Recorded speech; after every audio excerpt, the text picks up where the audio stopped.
Hello बच्चों, आज हम सीखेंगे द्विक लवण यानी कि डबल साल्ट क्या होते हैं। तो आइए देखते हैं द्विक लवण क्या होते हैं। जो द्विक लवण होते हैं बेटा, ये एक ऐसे योगात्मक यौगिक हैं जिनका अस्तित्व केवल ठोस अवस्था में होता है। द्विक लवण ऐसे योगात्मक यौगिक हैं कि इनका जो अस्तित्व है यानी इनकी पहचान जो है केवल ठोस अवस्था में स्थायी रूप से होती है। अगर इनको जल में घोल दिया जाए तो इनका अस्तित्व नहीं रह जाता। क्यों नहीं रहता? क्योंकि ये समस्त आयनों में विभक्त हो जाते हैं, बट जाते हैं। इसको आप ऐसे समझिए कि जैसे घर परिवार में कोई 5 भाई हैं और पांचों भाई एक साथ हैं, एक साथ संगठित हैं, जुड़े हैं, एक ज्वाइंट फैमिली में एक साथ रहते हैं, तो उनका अस्तित्व वर्चस्व गांव में बना रहता है कि सब इकट्ठा हैं, उनसे कोई उलझता नहीं। लेकिन अगर 5 भाई सभी अलग अलग हैं, अलग अलग क्षेत्र में रह रहे हैं, तो अकेले अकेले हो जाएंगे, तो उनका अस्तित्व उतना नहीं रह जाता, वो कमजोर हो जाएंगे। संगठन में शक्ति है, ये तो हम बचपन से सीखते आ रहे हैं। तो उसी तरह यहाँ पे भी है कि द्विक लवण जो है ये क्या होते हैं बेटा, ऐसे योगात्मक यौगिक हैं, इनका अस्तित्व केवल ठोस अवस्था में होता है। क्यों? क्योंकि ठोस अवस्था में इकट्ठा आपस में जुड़े रहते हैं, है ना। तथा जल में घोले जाने पर ये अपने सभी अवयवी घटकों में क्या होते हैं, विभक्त हो जाते हैं, वियोजित हो जाते हैं, मतलब विभक्त हो जाते हैं, बट जाते हैं। ये क्या कहलाते हैं? द्विक लवण कहलाते हैं। बन जाएगा बेटा। द्विक लवण किसे कहते हैं? पुनः सुने कि ऐसे योगात्मक यौगिक जिनका अस्तित्व केवल ठोस अवस्था में ही स्थायी रूप से होता है और जल में घोले तो ये अपने सभी अवयवी घटकों में विभक्त हो जाते हैं, बट जाते हैं, द्विक लवण कहलाते हैं। द्विक लवण के चलिए कुछ उदाहरण देखते हैं। द्विक लवण का उदाहरण सबसे पहला है क्या बेटा? फिटकरी। सबसे पहला उदाहरण क्या है? फिटकरी।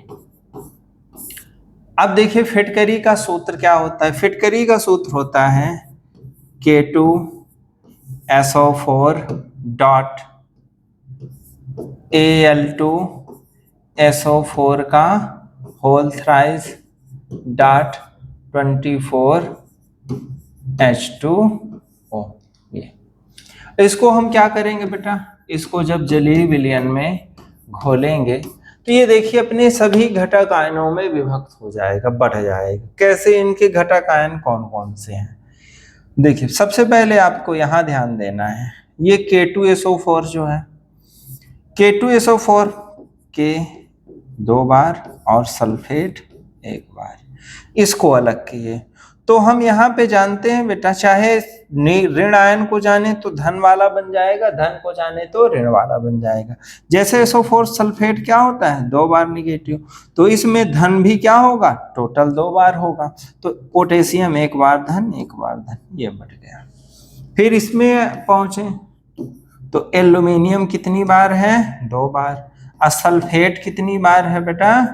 3 बार है। तो एक सल्फेट क्या होता है? 2 बार निगेटिव होता है। तो 3 बार सल्फेट है तो टोटल ऋण कितने हो गए? 6 हो गए। 2 2 4 2 6। अब 6 ऋण है तो 6 धन होगा। और धन प्राप्त करने वाले एल्यूमिनियम कितने हैं? 2 ही हैं, तो 3 3 आएगा। ठीक, इसमें बराबर हो गए। और 24 बार क्या है? H2O जल है। तो जब इनको जल में घोले तो इनका बंटवारा इस तरह से हुआ, सभी आयन में बटे। तो हम धन आयन को पहले लिखेंगे, ऋण आयन को बाद में। तो धन धन आयन बेटा देखिए 2 बार क्या प्राप्त हुआ? K positive. तो जब ये जलीय विलयन में बटेगा तो 2 बार क्या बनेगा? K positive plus. एल्यूमिनियम देखिए कितनी बार है? 2 बार है। 2 बार Al3 पॉजिटिव। सल्फेट कितनी बार है? 1 2 3 और 1 ये 4। तो प्लस हम 4 बार क्या लिखेंगे? SO4 2 negative. अब प्लस 24 बार H2। तो ये क्या हुआ? इसका जल में घोले तो ये सभी अपने अवयवी आयन में बट गया। 2 बार K पॉजिटिव, 2 बार Al3 पॉजिटिव, 4 बार SO4 2 नेगेटिव और 24 बार जल का अणु। तो ये बेटा फिटकरी किसका उदाहरण है? द्विक लवण का उदाहरण है।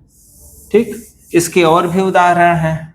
दूसरा है बेटा फिटकरी के बाद मोहर लवण। दूसरा क्या है? मोहर लवण। मोहर लवण। मोहर लवण भी एक प्रकार का क्या है? द्विक लवण है। और मोहर लवण का बेटा सूत्र होता है FeSO4 डॉट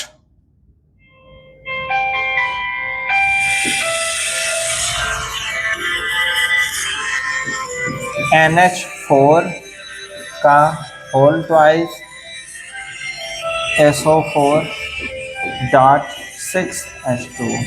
इसका बेटा आप जलीय विलयन में आयन अपघटित करके सीखिए। ठीक है। हेलो।